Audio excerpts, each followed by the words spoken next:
Alright guys, back over Stranger Things.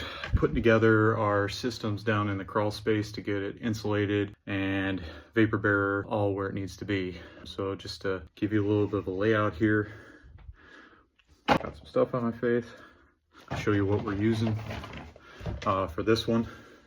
Like I said, again, this is actually an unconditioned sunroom. We're not planning on conditioning it anytime soon, but in the case that it will be someday, we'll be insulated down here, and vapor barriers in just made it easier in how we had to put this thing together because we're building underneath an existing building. So a couple of things to look at. We got our DuPont styrofoam.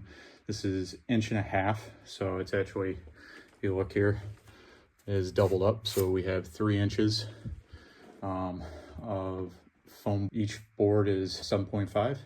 So we're getting an R15 right there on our walls. What we're using to keep this on the wall is called a SPAC, a plastic grip C-prong.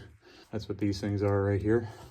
3 3/4 inch Tapcon holding it on the block. Making sure this is pulled up and goes on top of our footer, goes up to behind the foam. Our whole rim board is getting sprayed, so all the way around.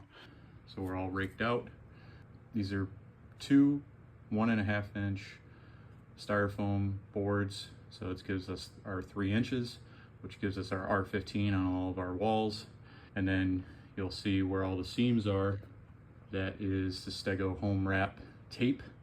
And then I also, on top of taping those, I actually foamed those seams as well. Trimmed it all up and then taped it with our Stego tape. We have our vapor barrier wrapped up onto our footer and up the wall. So as we're going around, came together nicely.